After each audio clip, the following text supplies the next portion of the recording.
thank you for being here today. It's super excited to speak with you. Thank you. I want to share, share with you, I found you on the TikTok world. And Isn't that place amazing? Like, it is it's amazing. amazing, yeah. It Um, really is. It's opened it's, so many doors for me. It's crazy. yeah, it's raw and real. And it's always, I play Hmm. this game like you observe what's going on in TikTok, and then if they have an Instagram link, you look at what their persona is over there. Like, is it the same? Yeah, Is it yeah. artful? Um, Well, yeah. well, it's funny because I fell into TikTok by accident. Like, I didn't Oh, want to be on it at all, yeah. and I didn't notice. I was actually talking to a girl, and she talked me to going on it. And I thought it was like Facebook. I thought the people that followed you were the ones that saw your post. Right. And I made a. She was depressed one day, and I made a post to make her laugh, and it went viral. And Yeah. I was like, oh my god. I'm like, who are all these people? Like shit. Yeah. And then so yeah, man, it was crazy. Yeah. It's interesting. And we were just talking about being empaths. So mine's like humor, food, and, sending people love and prayers that are not in a good It's space. awesome. Yeah. That's good because we need more people like that. Everybody takes the easy route, and everybody likes to project instead of reflect. Yeah. And be Exactly. negative. And I'm Yeah. not all about that. So Yeah. Definitely not. So I want to just, that I've been contemplating today our talk because you are coming forth with a great history and story, and it's obviously I'm not letting everybody know what we're talking about yet, except the ones that know you. Um, but it's a topic that's really come to fruition right now on planet Earth because I feel like humanity's ready to heal. We're ready to have these conversations yeah, about all the things that you represent. Um, thank you. and so the one thing for me is it felt like a series of dominoes. Like we're in a place on planet Earth that we're all dominoes. We've been wounded here. We get wounded over here, and we just keep falling, and it's like kind of this vicious cycle. I consider it a road less traveled. I feel Mm, like everybody's on the same life journey. Everybody yeah, learns the same principal life lessons. They're not always taught the same way. right. Just some people are always, some people stay at the rest stops a little longer than others. Yeah, But it's basically the same life lessons we all learn. To look yeah, inward and not outward. You know, exactly. So, if you um, can share with the listeners the importance about owning maybe some of the stuff that's happened to you in your life so that you can show up in a way to be of service to others, but also to transform some of the pain that you've endured through abuse. There's a list of it, but it's like yeah, you yeah. have the I've been whole through it pain all, palette of like pain. all of it. Yeah, Yeah, yeah. I've been through it all, man. I definitely have. Been through the divorce, the physical, the sexual abuse, the narcissism, the self medication, the the point of sitting on that cliff and thinking about doing something that you can't take back. I've been there. I think that's why I relate to people so well. I think not to be highly religious or anything, but whether you think it's God or universe, I think he gave me these tests because he knew deep down I was a fighter, and that I'd help people. Like that's why my book is called "It Was Never Just About Me," because I really feel like my journey wasn't about me. I really feel like somebody's going to hear my journey and do something spectacular with it in their own lives yeah, and change other people's lives. It was my youngest son, my oldest son, that brought me to here. My when I was at my darkest point, when I was at my lowest point, where I lost everything I worked for, which was one of my biggest fears. People don't understand that their thoughts are energy, man. We're made of water. Like your thoughts, the universe doesn't know what's good or bad. It just knows what you think. absolutely. And one of my biggest fears was I remember walking through Walmart and giving a guy that was homeless, a bottle of water and some money, and thinking, man, I'm only one paycheck away from being that guy. I could lose my house and everything. Like I put all my eggs in one basket with my ex-wife. Like I worked for her dad, Yeah, and so the moment she left, I was homeless, and I had right. nothing. And so my biggest fear came true. Um, and I was so mentally broken from the physical abuse, which is something that men don't talk about. is that men get abused too. You know, they have no outlets. You know, they have nobody to talk to. Because if you tell your guy friends, then you're, you know, a wimp. If you tell a girl, then you're still a wimp. Like they don't look at you as a man. You know, and unfortunately, it's a terrible stereotype Right. because the whole abuse factor comes from the fact that, you know, even if it's from a man to a woman, it comes from the fact they don't have an outlet to talk about. They don't have a way. There's no support groups. There's no, you know, somebody to call, you know, and you feel alone. You feel trapped, and I hate that. So before I was on my journey, when I was thinking about doing something that was you know, detrimental to my life, I um, I gave my son an action figure. I have my son; he was 3. I gave him an action figure of Superman. I had Clark Kent and Superman on one side, you know, and he took it. And he looked at it, and he looked at me, and he looked at it again. And he looked at me, and he lifted it up, and he's like, "Daddy," and I was like, "Wow, those are huge shoes to fill, dude." I'm like, freaking, I'm like, you know, those are really high expectations. You know, I can't fly and I can't dodge bullets or anything, but you know, I don't know about you, but Superman's did something that no other superhero has done, and is actually inspired the rest of the superheroes. Is that he's done what's right, no matter how hard it is, and he was an example of doing what's hard because it's the right thing to do, not taking an easy way out. No matter, I mean, he could have wiped out any villain he wanted to, Yeah. and he didn't. He put it to court, the due process and stuff like that. And that moment changed my life. That moment's what's created all this. You know, I decided that he's right. I can do that. I can inspire other people. I can help people. And so yeah. So when I took my journey, which is what my book is about, I learned that we have two voices in our head. Usually, you know, usually only two. You have your ego mind, and you have your spirit mind. And you know, it's always mind, body, spirit. You know, it's 3, but we always do the body and we do the mind, but we don't do the spirit Right. part. Yeah. And that's one of the things I like to emphasize to people is because, like, you know, your spirit tells you exactly what you want to do, what you need to do Right. to find happiness, to find peace. But the problem is, it puts us in uncomfortable positions. It puts us in places that we're not secure with, not now that we're not familiar with, and no different than working out. How your body adapts under stress. I mean, that's what you're doing when you're lifting weights. Your mind does the same thing. Like your body will adapt to those stressful situations that make you a better person. So I traveled 68,000 miles and 28 states in 6 months, living out of Wow. my car with my dog, with no game plan. Yeah. I literally just decided to trust my spirit. And if it wanted me to go make a left, I made a left. If it wanted me to make a right, I made a right. And I met some amazing people. At each time I met them, um, they all told me the same thing. They all told me the same thing. Like, they told me that my energy was off, that, Mm. you know, I needed to rely on my energy, and that's what I was drawn to there. Like, and it was so surreal, and it was so crazy. It was so nuts, you Yeah. know, because, you know, in everybody's mind, I'm just running away or I'm just on vacation. And me being, I was 40 years old, and at 40 years old, not having a game plan, not having an idea of what I was going to do, you know, not fighting Right. for my kid was terrifying, Yeah. terrifying. I was scared to death every day, you know. But my dog, my sheepdog, you know, Yeah. he let me know that everything was be okay. Like he was always there. Yeah, yeah, Yeah. he And was the great. journey, what pulled you off? You know, how many you heard? How many times your energy's off, and then what happened to Well, pull you? so when I left, you know, it was snowing. It was January 14th, and it was snowing really bad. And I literally have had a falling out with my family, and I had a falling out with obviously my, you know, my ex-wife.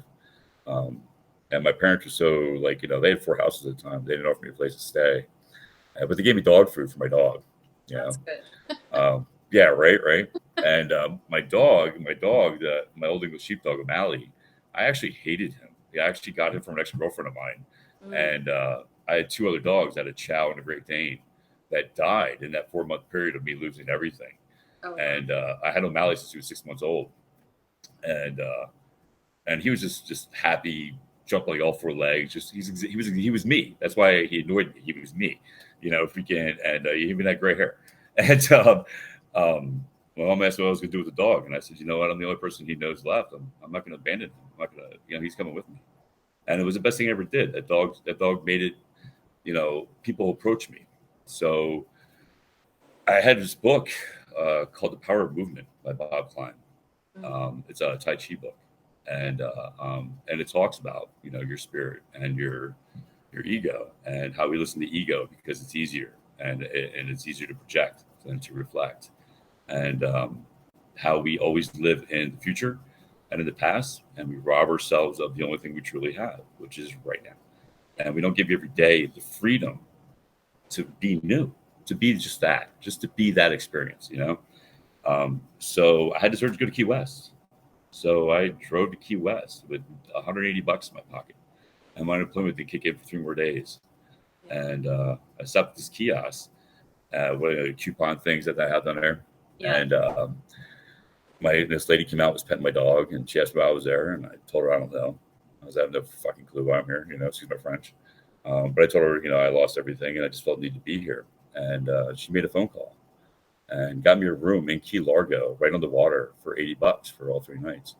Nice. And which is like, yeah, it was crazy. So there I was looking at these fish with my dog, you know, that you know, he's never been to the ocean before, so he's like, you know, loving it.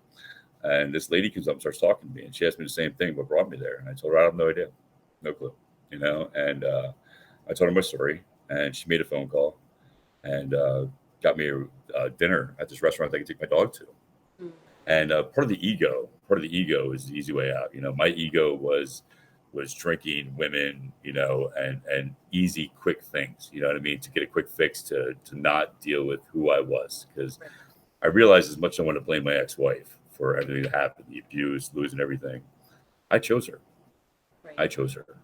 And I was willing to stay with the abuse. I was willing to stay there. So I had to figure out what was wrong with me. You know, why was I okay with that? Right. So I'm at the restaurant, and these two Belgian stewards just come up to me and they asked me, you know, they told me, hey, I don't have to go back to my hotel room, I can stay there. And I'm like, you know, the old Chris would have been like, yeah, I love Belgian waffles. You know, I've never been there. But I was like, you know what, I'm not going to go back to my hotel. I'm still married, and the old Chris would do that. And I'm here to kill the old Chris, because that's what got me here. And that's what got me to this point, you know, self-responsibility of it. I went back to the hotel room, and I got a knock at the door that morning, and it was the same lady, and here her husband owned a hotel, and she had breakfast for me. And she actually read the same book I did, and the Laws of Attraction, and the Moses Code, which I was all listening to on YouTube on my drive. And she goes, Christopher, you know why you're here? I'm like, why? She goes, because your energy is up, and the equator is close to here, runs through here. And I've done martial arts for years, so I believe in energy, you know. And Right. I was like, that makes sense. And she's actually, you're here at a blue moon, and I'm going to give you a quartz crystal, and you should go wash it off and, you know, cleanse yourself of everything. I'm not a big crystal guy, but I was like, you know, it's worth a try, you know. So I did it, and I stayed there for about 2.5 weeks. But then I realized that it's not where I wanted to be. It's not where I needed to be at. You know, I wasn't learning anything. It was too easy. Yeah. So I left and ended up in Colorado. Like 2 weeks later, ended up in Colorado. I go to Louisiana, and then I go to Alabama, and in Alabama, I met these two ladies that were cleaning a campsite, and I wasn't even open yet, and they let me stay for free. Gave me, I gave them $25, and I cleaned up my area that I was at. But at that point, I was broken down. You know, my ex-wife was on my case about me leaving and saying I was running away, just trying to break me down. Right. And of course, in my mind, I'm thinking, you know, is that what I'm doing? You know, am I running away right now? But I knew if I wanted any chance of being the father that my kid deserved, that Superman he thinks I am, that I had to fix myself. Yeah. I had to confront me. So I ended up in Colorado, and in Colorado Springs, this place called Manitou, and wake up that morning not thinking that I just went from, you know, below sea level to 17,000 feet above sea level, you know. Then I saw this trail, and I'm like, oh, we're going to do that. And yeah, I was dying. This little like 24-year-old, I'm not sure if she was Asian or Hawaiian or not, but she passed me like 3 times. And I was like, by the 3rd time, I'm like, are you done? And she's like, excuse me? I'm like, you're really making me feel like crap about myself. And she's like, oh, no, you're doing great. And I'm like, oh, keep your sympathy, you know? But I realized that moment that no matter what I do on my trip, that I was going to come back here. And I was going to use this right here as a metaphor for my life. I'm going to conquer this hill. And from there, I ended up in Sedona. And I was doing sword katas. I practiced weapons, but I've never been one of those fancy guys who does like the whole twirly thing, you know. So I was trying that with 2 swords, and I went to the Grand Canyon, and then I went to the Meteor Crater. And as I was leaving the Meteor Crater, the guy asked me, he goes, you know, what'd you think? And I said, well, it was amazing. Well, it was. You can tell it was a global changer. But I also realized I just paid you $25 to look at a hole in the ground that you had nothing to do with. Like this is kind of crazy to me. And then I realized I'm doing what's easy too. I'm Yeah. doing the tourist trap. There's Starbucks over there. This is easy. This is learning anything. And so then I went back on my path, and I found this mountain that had a trail. It looked like a trail, but it wasn't. It was actually a runoff from the snowcap melting Mm. and coming down off the mountain. And so me and my dog went up it, and I was doing sword katas up there. And I dropped my one sword down the side of the cliff. And as I went to go pick it up, I saw this Tibetan shrine, Mm. this Buddhist temple in the middle of the deserts with sugar flags hanging from it.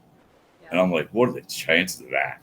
I'm reading a Tai Chi book about, all this stuff. And there's that. I was like, that's why I'm here. I'm supposed to see that. Yeah. So I went down there, and I did the whole thing where you walk around with the incense, and you think about things you're grateful for and stuff like that. And the third time I came around, there was this majestic, almost out of a movie, black lady sitting there, all looking like, like something you would see from a movie, wearing a garb, like, just praying. And of course, my dog went over and started peeing on the bench she was on, and I was like, "Oh my God, I'm sorry," And it was the first time I broke down. Like I broke down. Like I started crying like a baby, and I apologized. Like I'm sorry. I don't know what came over me. And she goes, "No, have a seat." So I sat down, and again, she asked me why I was there, and I told her, I said, "I have no idea, man. I said, I have no idea why I'm here. I'm just trying to find myself. I'm trying to figure out what I can, to be a better person, to heal from all my trauma from a kid." And that's one of the things I learned was that, we as men, and even as strong women, we're told to suck it up. We're told not to express our feelings, not to go through it. And the problem is that when we've had something traumatic happen, you can shove it down as far as you want to go, man. Yeah. And it could be 30 years. It's going to rear its ugly head again until you go through it. Yep. And you have to let yourself feel it. You have to let yourself go through the trauma and forgive yourself and forgive whoever did it to you. And it's not easy. It's not easy at all. It's an ongoing process, but you heal from it. So I tell her my story, and she looks at me and she goes, "I'm going to be honest with you." She goes, "I was supposed to be in Phoenix, Arizona today, and I canceled my appointment." And she's actually a shaman. Mm. And she goes, "You know what drew you here?" I go, "What?" She goes, "There's actually a vortex here, and your energy's off. And I think God told me to tell you that you're going to be okay." So there it was 3 months later, 2,800 miles away from the original lady who told me the same freaking thing, man. It still gives me goosebumps. And I'm like, what are the odds? It's crazy to me, Yeah. But it was a reassurance, it was a reassurance. So I decided at that moment that I was going to help anybody I saw along my trip. If I saw somebody that needed something, I was gonna pay it forward. I was gonna help them, And so there was a lady whose car broke down. I fixed her tire. I got to San Diego, and I hiked from San Diego to Washington. But when I was in San Diego, I went to give a homeless guy with some sweatshirts that I just washed, and he had all these clothes that were wet, shoved in the underneath the bridge in Del Mar. And he actually wasn't very nice. He was like, he yelled at me. He's like, "What, you want my dirty underwear?" And I was like, "No, I'll just keep my sweatshirts, but thanks for that." So I go hiking up into Oregon, and the only person that knew where I was at this time was my oldest son. Like my own family didn't know where I was at or anybody. And I documented everything, thinking that if something happens to me, my kids can take the same trip. You know what I mean? Like they could follow to see where their dad went. Right. And so I was in Oregon in the redwoods, and all of a sudden I had no cell phone signal, like none. And I was like, huh. I was like, I don't know what's going on. So I went to Best Buy, and just fun fact, when they say you have unlimited data, you really don't. You have a certain amount of data on each tower, and you can use that all. Because so they actually thought I was in another country. So I go to Best Buy, and you ever see that movie, Saving Scott Pilgrim? You ever see that movie? I don't think so, no. No. The guy who played Superman, not the newer one, but the one before that. Yeah. He played that movie, but he played this like blonde-haired, blue-eyed vegan guy who like all vegan. But so I'm at Best Buy waiting for this guy to talk to me, and this kid, this young, blonde-haired, blue-eyed, look like he's never done anything in his life, kid comes up to me, and he goes, "Sorry, it's gonna sound really weird." He's like, but God told me to pray with you. Told me to tell you that you're going to be okay, and that your energy's just off, and you're going to get realigned. And at that point, I was like, fuck it, freak it. He's like, freak it. He's like, so do you mind if we pray? I'm like, yeah, dude, let's do it.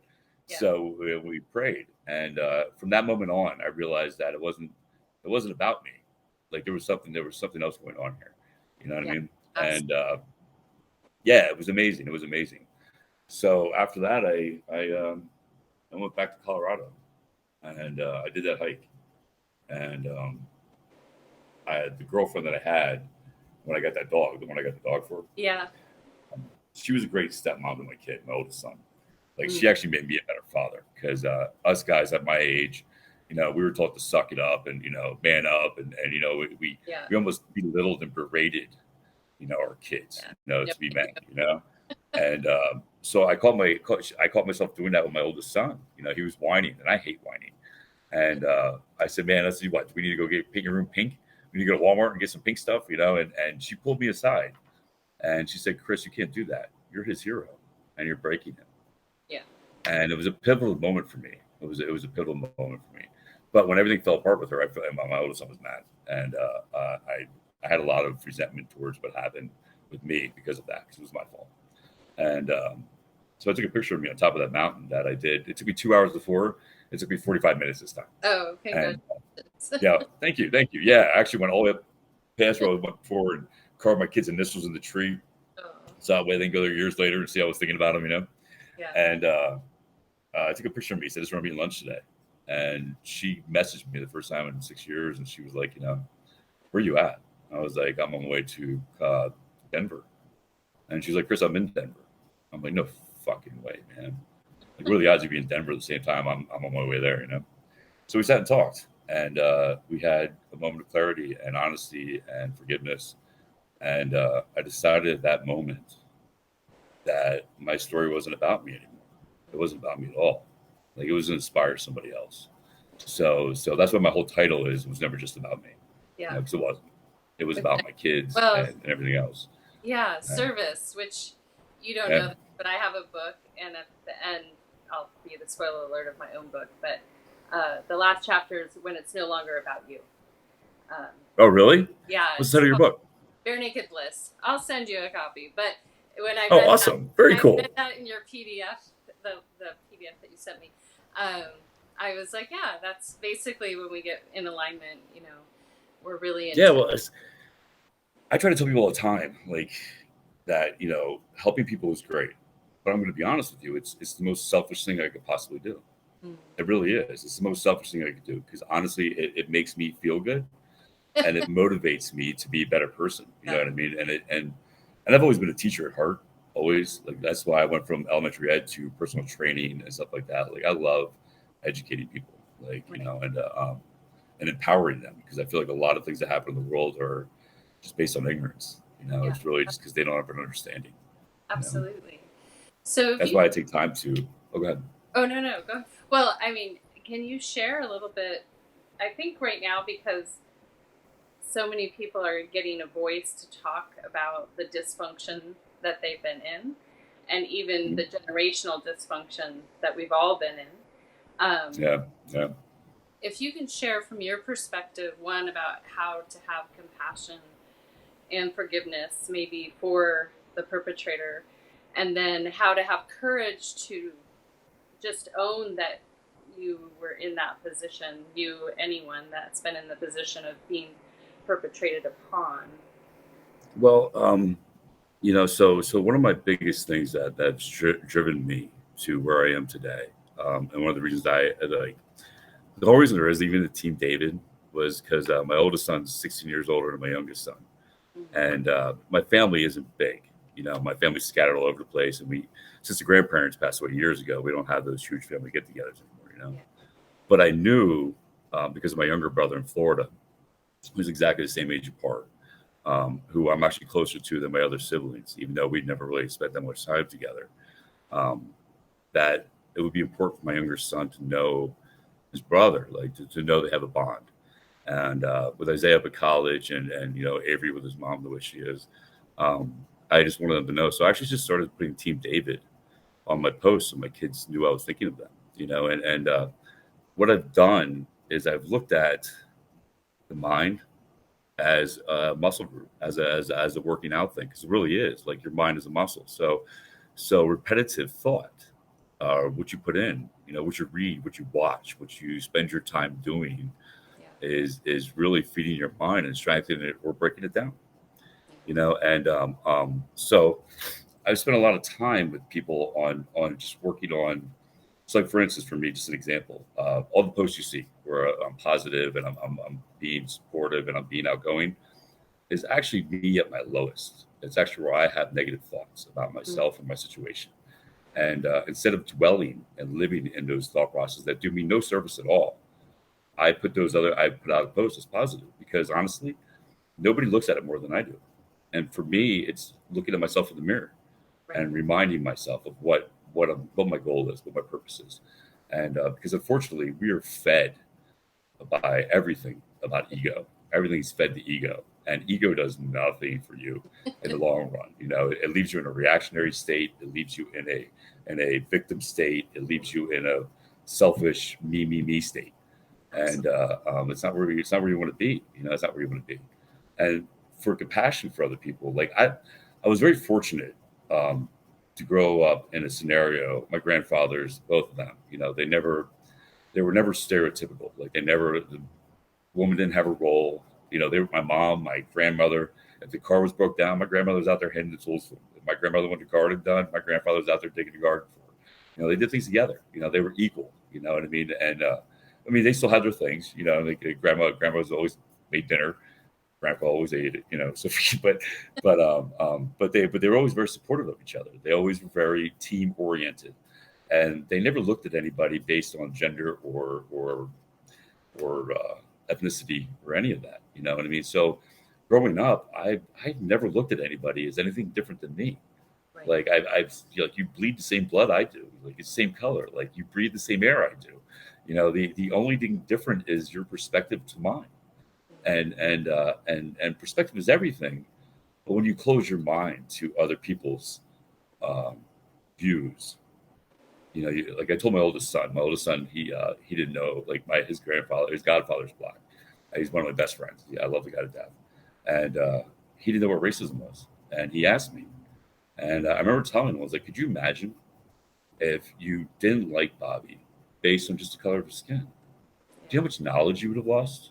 Like how many things you would have lost because he's taught us, martial arts, Tai Chi. Like he's a good instructor, freaking. So like things you would have lost out on, and having a family member like that, somebody who actually truly loves you as a person. If you would have just based it on something as simple as the color of their skin, like it really is a ignorant way to look at life, and it really closes you off to growing as a person. I mean, we're all here to grow. Yeah. We're all here to grow. As I said in my one video, our biggest mistake as adults, where we graduate high school and college, and we automatically think we fucking know it all. We think we think Yeah. we have it all wrapped up and down, and really, in all honesty, we're just big kids trying to figure it out. Yeah. We don't have anything wrapped down, and like, and to base your views on other people's biased opinions. That's one of the hardest things I have with religion is it's very hypocritical.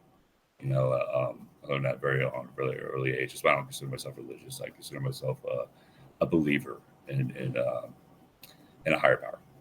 Because again, when you're born, man, whether you've been in a bad situation or not, you know the difference between right or wrong. That's something that's innate in Yeah. you. That's something that's a higher power. That's not your upbringing. That's not your situation. That is something that's higher in you. And Yeah. that's definitely something that speaks somewhere that we're not there yet. Yeah. Absolutely. So, Yeah. how would you share for people out there that didn't have some of the role models that you had, if they're in a situation that they don't have the courage to get out of yet, or a situation that they don't feel like they have the fire to fight for? Um. Well, here's the thing. I'm a bit. I tell people all the time, man. There's really nothing different about me than you. There's nothing more in me than there is in you. Nothing. And that's one of the reasons I speak out, about everything, because I want to see people be better. I want to see like my whole thing about the whole court system and the custody thing isn't against my kid's mom, even though she's in the wrong. And it's not against women. It's not at all. It's about a stereotype that we were raised in. and this thought process that society has groomed. We were taught that that it was better for the woman to get a job than be at home with the kids. We were taught that it was better for dad to work 2 or 3 jobs and take it for a paycheck than it was for him to be a father. Right. And a lot of our issues that we're dealing with in society today is that family breakdown. That child, I don't care how old you are, you can be adopted and not find out till you're 42 or 46. You're going to want to go find out who your mom and dad are. Yeah. That's just something that's innate in us. And so knowing that we all have the knowledge, the power to grow, it really comes down to the courage to step forward through those doors. And it's not easy, but nothing worth having is. And that's one of the problems I said years ago when it came out with the internet. I was like, the problem is that people before, when they wanted knowledge, they had to earn it. They had to go get it. You had to go to the library. You had to go study for it. Now you have people who don't even understand the knowledge and think they understand everything and got it to judge people with. And instead of trying to get the resources, that's why like when people make negative comments on my posts, I'll actually take time to explain to them why they're making a negative comment. Why they feel the need to say that, because I know it has nothing to do with me. It really doesn't. It has to do with how they feel about themselves. And they're projecting their issues towards me because it's easy. It's easy. And we're taught in society to do that. Quick fix. Even in working out, people are like, oh, the 20-minute workout, the 30-minute workout, this diet here, and there's no such thing. I've heard somebody ask me like, does this get easy? I was like, man, it doesn't get easy. I was like, when do you ever hear anybody say, hey, I'm going to easy out? It doesn't. It's called a workout. And for the rest of your life, this is what it is. It's work. You know what I mean? But if you do the work, you get the benefits. You get what you need. And that's why I tell people with their mind, your mind is an amazing thing. The human body's an amazing thing. We're able to adapt in situations that other creatures can't. And that's what makes us amazing. Amazing creatures, that we're adaptable. But your mind's the same way. Like whatever you choose to focus on will be your perception of life, man. And if more people chose to ask themselves why they feel that way, why they choose to stay in that situation, why they choose to deal with that abuse, and they find that answer, they can find the courage to leave. They can find the courage to step out. The question is, do you have that courage, that strength to look inward and ask yourself why? Why am I letting that person treat me that way when I know I deserve better?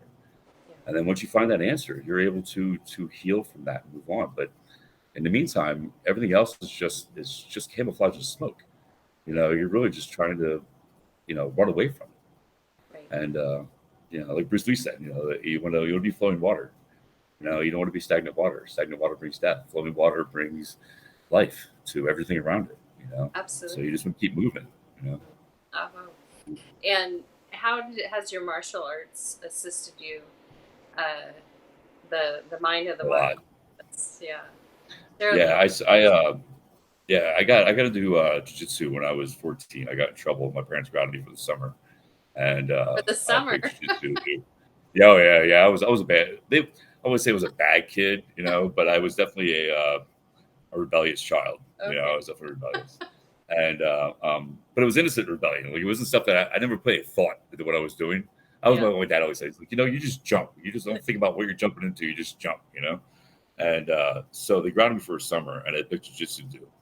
And I used to have a temper, and I had a temper because of not having an outlet. The abuse that happened to me, at a young age. Missing my father. I had a hell of a temper. I would snap pretty quick. And my first jiu-jitsu instructor, Tim Robinson, was a Marine, big jack black guy, and my friends told him, like, listen, Chris has a temper. Like he not afraid to hit people. He's not afraid to, just to go off, And so Tim pulled me in his office, and he was a towering of a man. I was like 135 pounds, And he looked at me and he goes, so I heard you like to fight. I'm like, well, I'm gonna say I like to, but it happens. And he goes, if you come in here with your knuckles messed up or black and blue, you're gonna fight me. You're not gonna like it. And I was like, okay. I was like, yeah. And he was the first person to teach me about karma. He had a guy that outside his studio in the city of Reading that was, yelling racial slurs, like comments to him. And he used to wear these wooden shoes, these wooden platform shoes. And he just started walking towards the guy, and the guy's like backing away. And he's like, "Fuck you," and yelling all this stuff. And we're sitting on the porch watching. This kid's like, what's Robbie's gonna do, And this guy walked right into the street, and a car hit him and flew the guy up in the air. And the guy hits the ground, and he's like, "Oh," And Tim looked around and looked right at us, and he goes, "That is your first lesson in karma. God doesn't like ugly. Yeah. Don't do ugly to other people." And I was like, "Wow, man," And so from that moment on, from that moment on doing martial arts, and I was very fortunate that I met a lot of people who like to beat me up. So that knew different martial arts. And so I got to study a lot of different styles, man. Anything from Aikido to judo to kickboxing to grappling, and I was very fortunate. And they'd all use me as a test on me because they knew I would take it and, I wouldn't be mad about anything. And so I did that through most of my life. Like, it was really something that not only calmed me, it helped me have an outlet, it helped me show that just because I can, that doesn't mean I should. And that's one of our biggest things that people don't understand, that we don't ask ourselves that anymore. We don't go, "Hey, just because I can do that, should I do that?" Nobody asks that anymore. There's no such thing as consequences, in people's minds anymore, And so that's one of the things I teach with my kids. I try to tell them, like, when you do something, no matter how small or minuscule it is, it affects everything around you. It affects the stuff. And if a person really wants to keep themselves, if they really want to keep in love with themselves, if they want to have integrity, the best way to do that, and this is the most God's honest truth, the best way to do that is to be honest. I found that, that the one thing I own, no matter how much money I ever make, no matter how much stuff I have, the one thing that sets my worth and my value is my word. It's the one thing I've owned from the time I was born to the time I die. And the only person that can set the value on that is me. And every time we don't do that, we lose that piece of integrity in ourselves. So when you lie to somebody, when you play somebody, when you're deceitful, you're doing more damage to yourself than you are to the person you're lying to. And so I find it really important. I call them hard truths.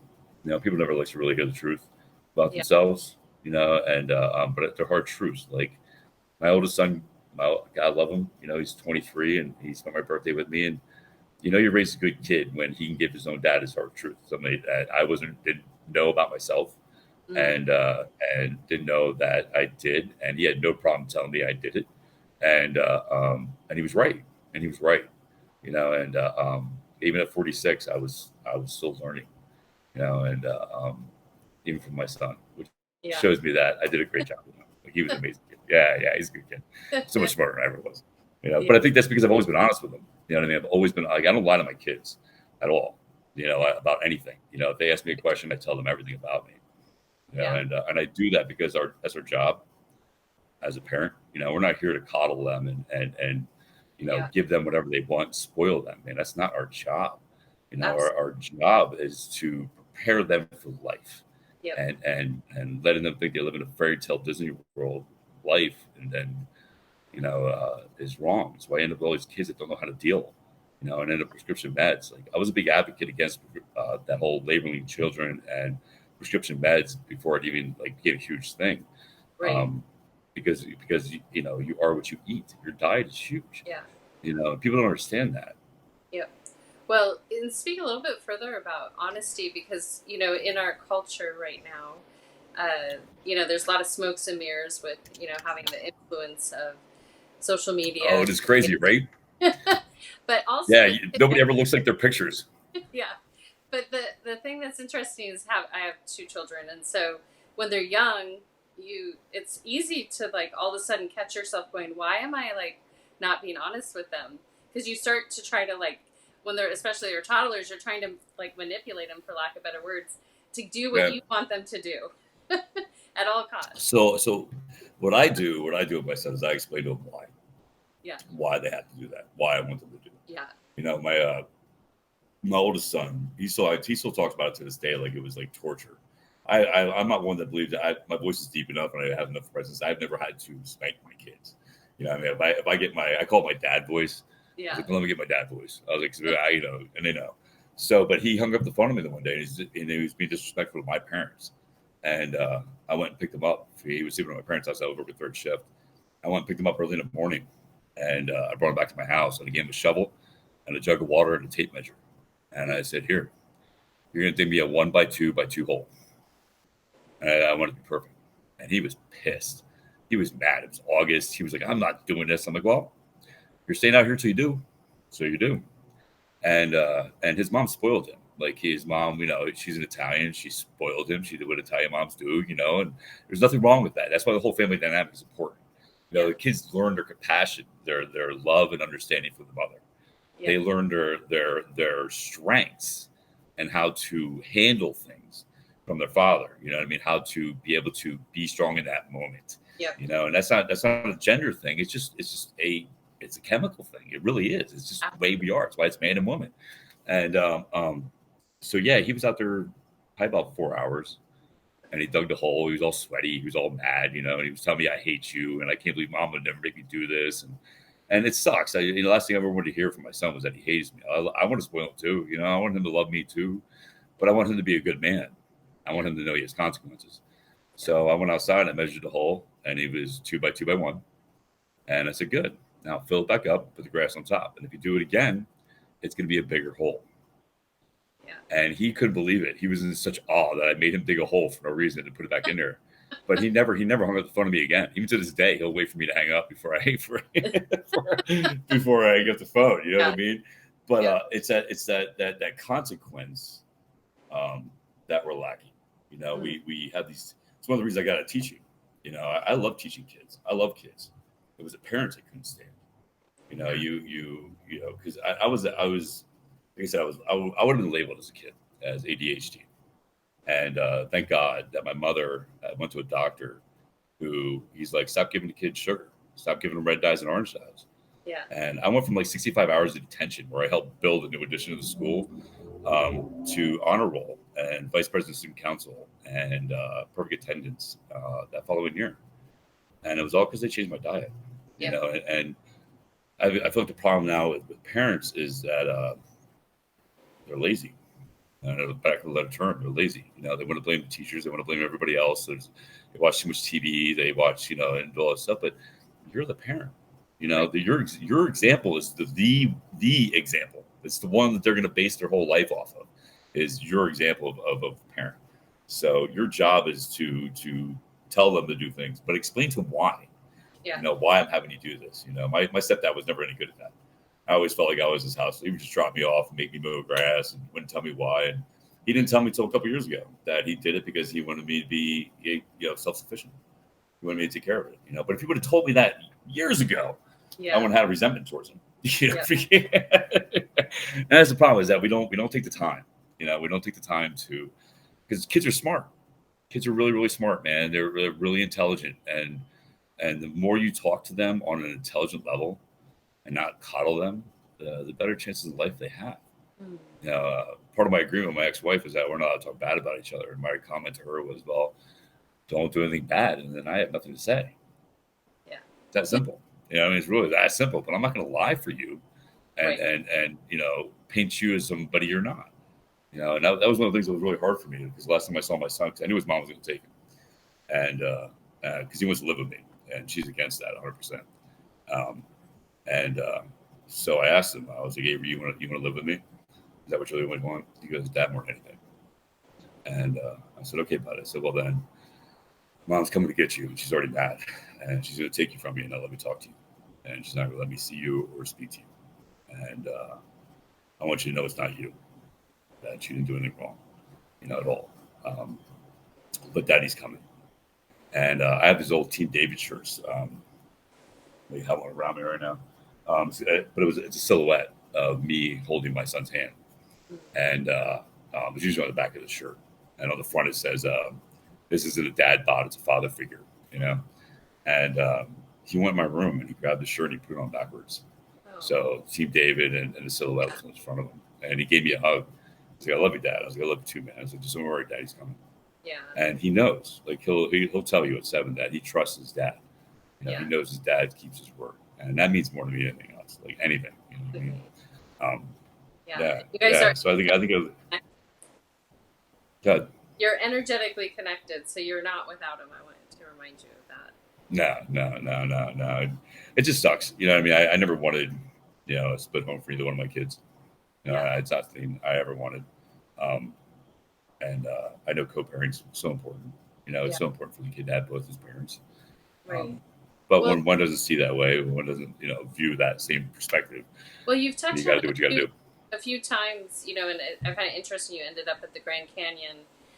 You're up near Hopi Nation, which everything in their culture is based on the masculine and feminine. So the women actually speak a different language in response. Like if you said thank you to me, I would respond in a different word, not the same thank you. Really?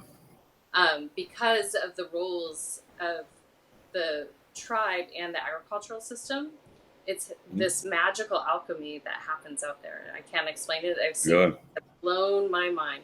But there's this process where each is in charge of something. And so it would really be like one of the leaders I'm close with. He's like, yeah, what business does women have to do with the land? And he doesn't. That drives me nuts. Yeah, I mean, that drives me crazy. Like, I would never tell a woman she couldn't do something I couldn't do. Like, I've seen some women do some amazing things, Yeah. But I would, and that's where we're at right now. I think in society we're at a point where we're too far left, Yeah. or we never really balanced out. We had this whole dominant masculine thing in the 50s and 60s and all this stuff, and for people to truly understand that, you also have to understand that there was a depression.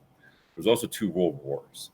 So you had fathers that weren't there, and unfortunately, my generation and younger are paying for our father's mistakes, and being put into this category, especially in the court system, of deadbeat dads, like right away off the bat. Like, the moment I posted something about my kid being gone, the first couple comments on there was like, oh, he must have did something.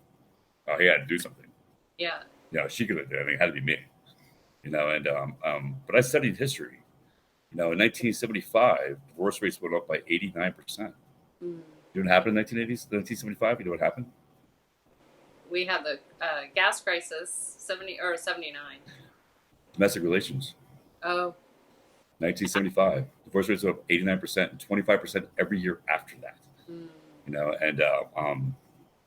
then it was 88% of divorces were filed by women. And then custody is given to almost 92% of the women.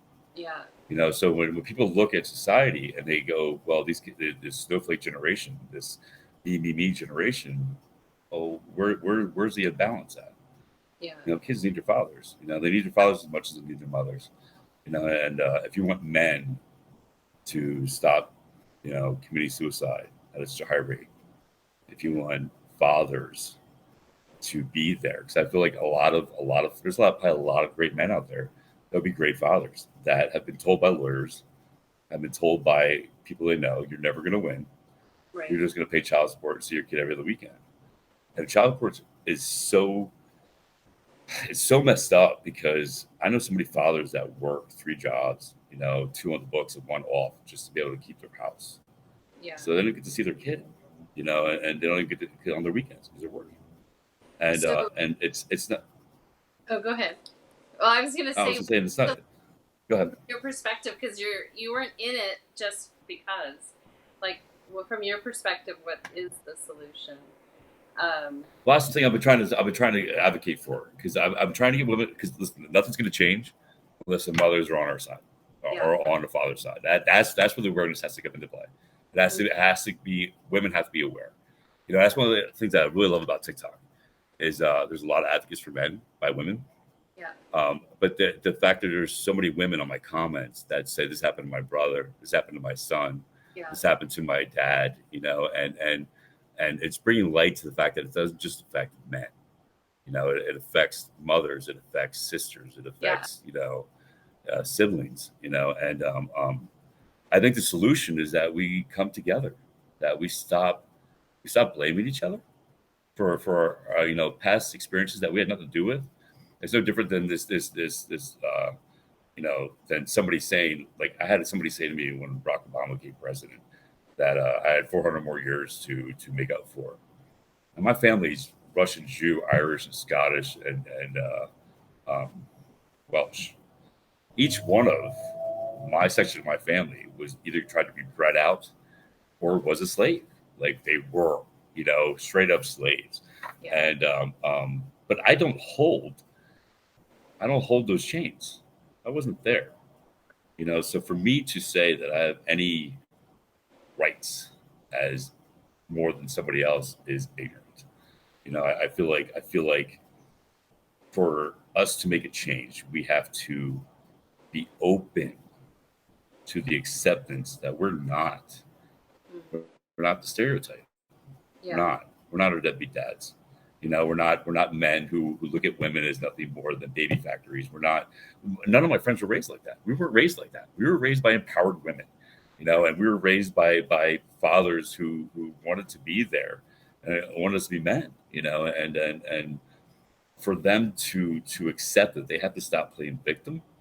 Everybody has to stop playing a victim and take responsibility and stand together. Like I would love to have thousands of women and men just holding hands and be like, you know what, the court system's made for us. Like it's supposed to work for us. We're not working for them.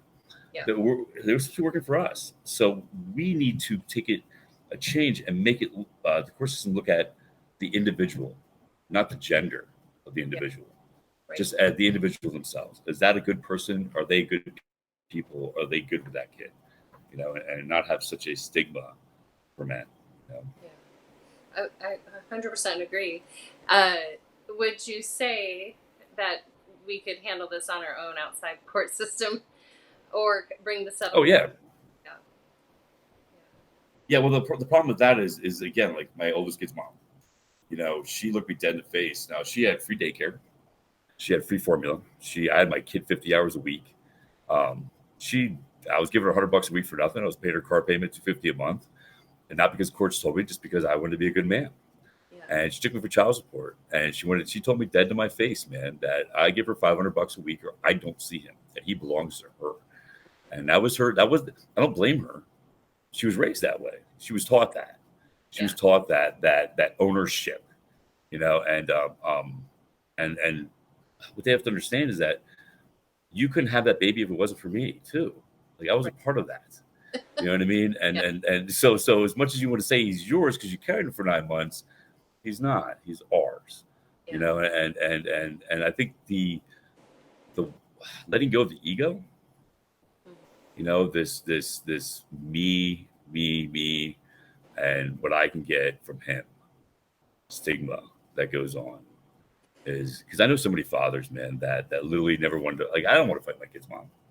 Yeah. I don't want to fight her at all. Like, I'd rather if we just got along, right. But in her mind, I'm just some guy, some sperm donor, yeah. And I think for that to change, then you have to be more accepting of the father role, of the male role, yeah. Because again, I don't know one father that hasn't had to fight for the kid, not one.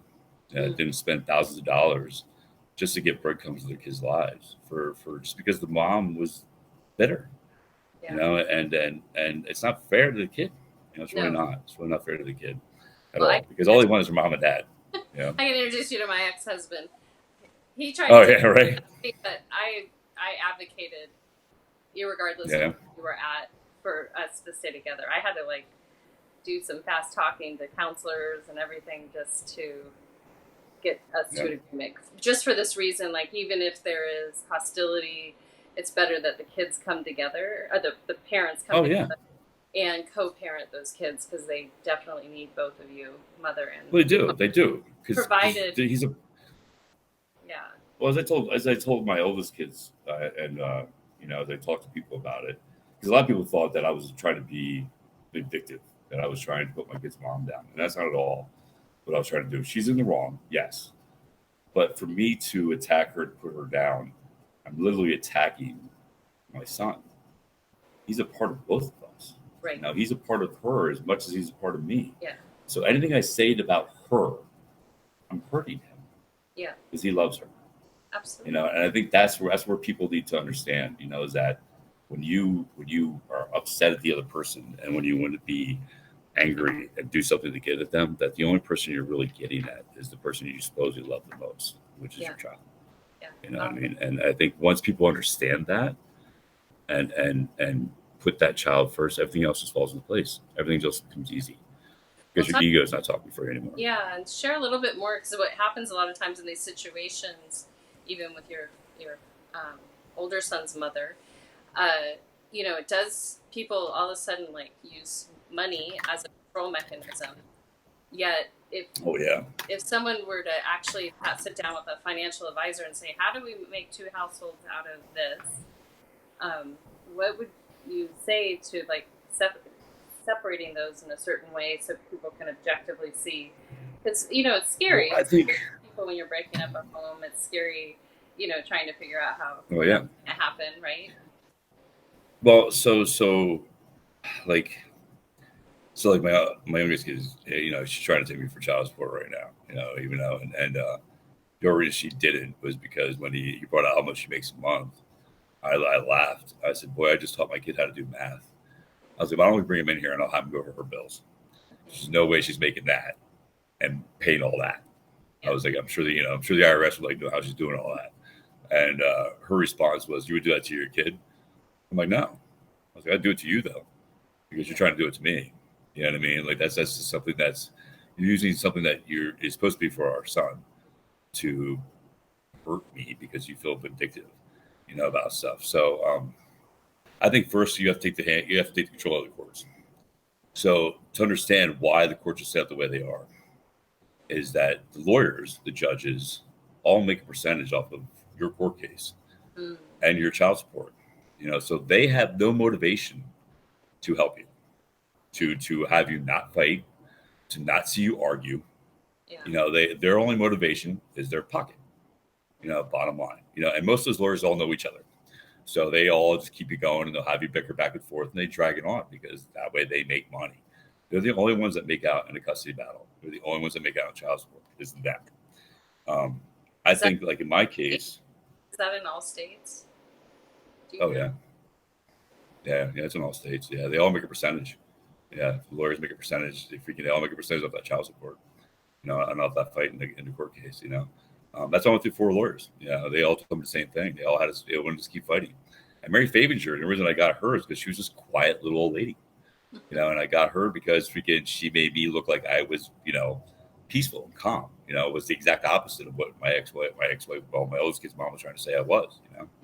And, but it was because of her peace and calmness and me giving her the information she needed that the judge saw that I wasn't trying to be vindictive, that I was going to keep the agreement because I knew it was best for my kid. And, but again, the problem is that we're dealing with the mentality of this me generation, this society that feels as though they're owed something, right, instead of working for something, and again, like the only way that's going to change is if they understand there's consequences in their actions. Yeah. A lot of like, that's my biggest thing right now is that, a woman like my youngest kid's mom, she can say whatever she wants about me and I have to prove them differently. I have to prove myself as opposite of what she's saying about me.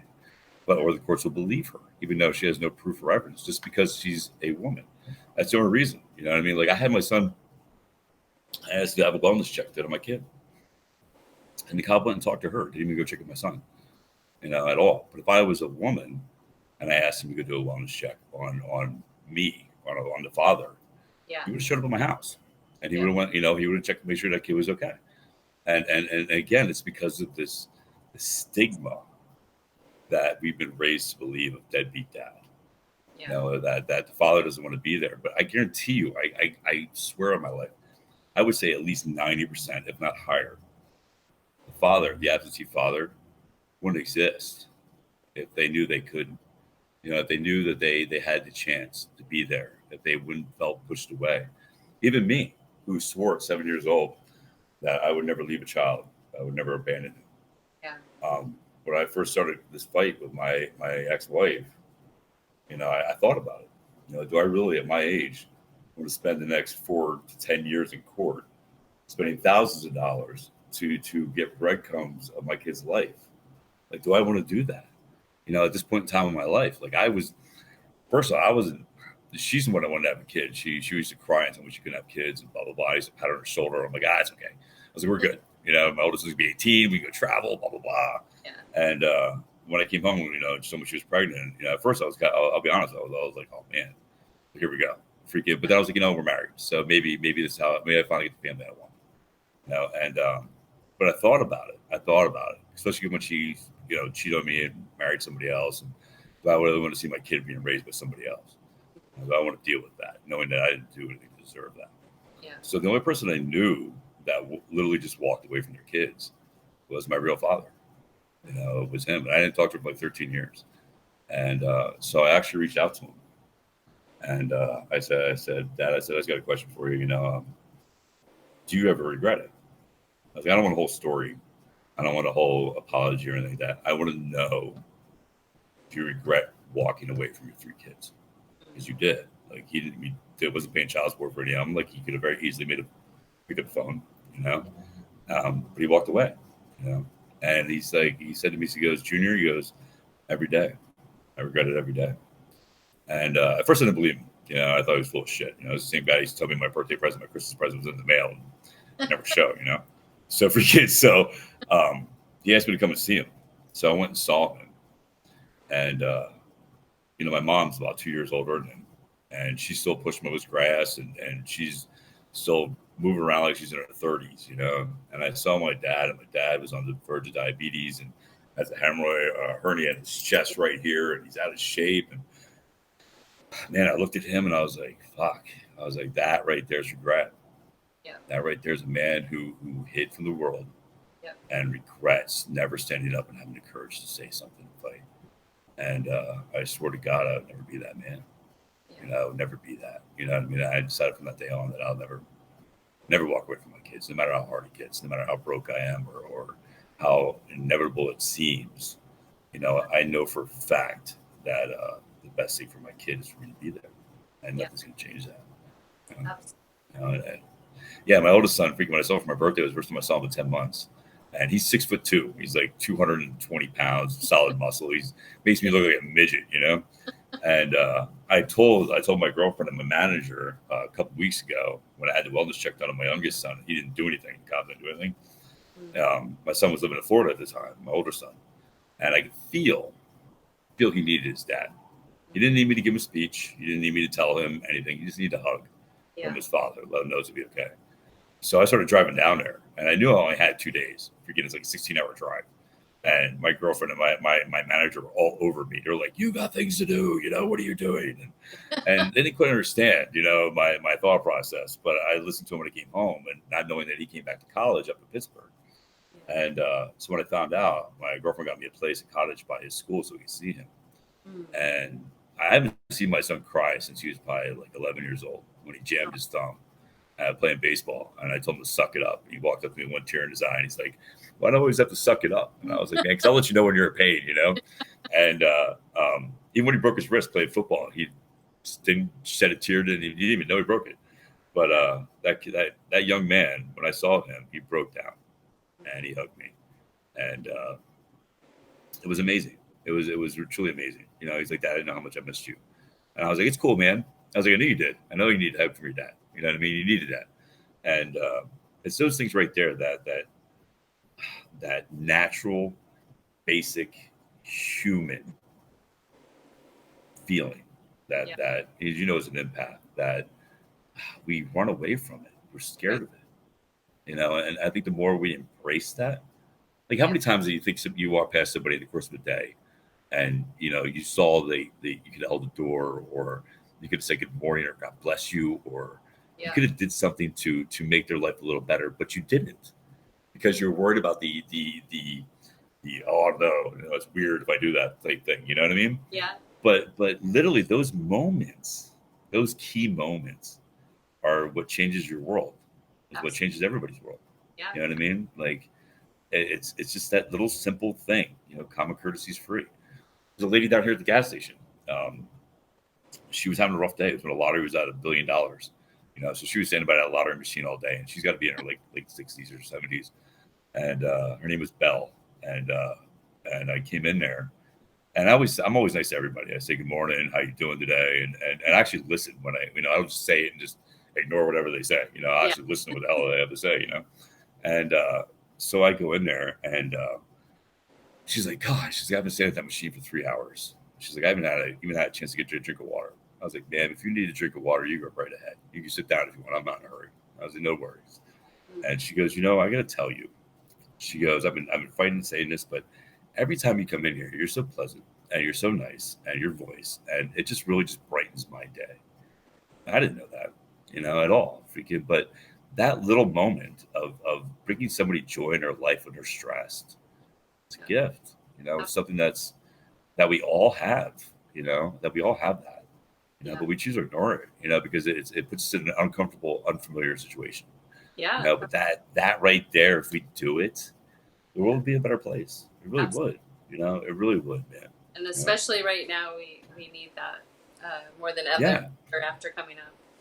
I call it the world. Yeah, that's why that's why I do what I do. You know what I mean? I do what I do because I want to be that change I don't want my sons to grow up in a world like I did. And I don't want them to feel like they have to hide who they are just based on their genes. And I want them to be proud of who they are as people, not as a man or a gender, but as a person. Just be proud of who you are, and hold that pride with integrity, not because you're better than anybody else, but because you are you. You are unique. Absolutely. Well said. So, thank you, Christopher. I realized I shortened your name in the beginning. It was just like, it's okay. At least you didn't call me David. Everybody always calls me David, and I'm like, no, my last name. Yes, that is your last name.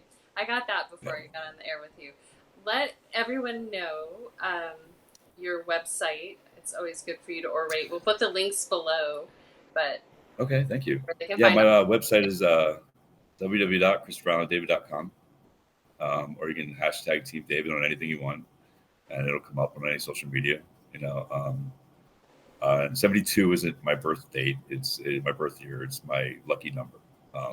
You being an empath, if you actually Google the meaning of 72, which I didn't know. What is it? Well, it's once if you Google it and look at it, you'll see it really was. Some lady sent it to me, and I was wow, it makes sense. It really. I did get that it wasn't your birth year. I got that it was a lucky number. Yeah, it's so funny, man. People are like, "Oh, you're 50," and I'm like, "No, 46." It was my soccer number when I was 9. Yeah. And we had 3 numbers left. It was like 4, 72, 7, and 2. And I was like, and there was already a 2 and there was already a 7. I'm like, I want to be 72. It'd be like twice the religious number. In my mind at 9, it made sense, Yeah. But yeah. Perfect. Yeah. So the website is I'll put the website one more time. It's www. Oh, go ahead. When's your book going to be out? Hopefully in the next 2 weeks. Okay. It'll be audio for it and everything else, man. And we're gonna do a thing for the first 100 people who order the book and go to the reviews. If everybody go to Amazon that day that it's released, it'd be awesome. Perfect. And it's gonna be amazing. And I'll be doing book signings and other things are coming up too. Like I have a lot of stuff that's happening right now, like photo shoot in October with the lady who did 50 Shades of Grey for romance novels, which should be pretty awesome. Beautiful. And I'm pretty stoked, man. And it's all because I, of you guys, just, that everything's just kind of fallen into place. That's why I know I'm going to get custody of my son. Like, I'm not worried about it. Like, I know I'm going to get that moment. I think that moment when I videotape my son running in my arms is going to, it's going to solidify who I am, because I really want to make a change for everybody. Yeah. So. Beautiful. Well, I appreciate you being here, Christopher. We will keep updating all of the information below and promote as we get closer to your book launch and event. Thank you. Yeah, if you send me all the stuff too, I'll make sure I post you on TikTok and blow you up too. So it's the least I can do. Yeah, that sounds good. Yeah. All right, I'm gonna push stop and then I'll say it. A life full and easy, just my love.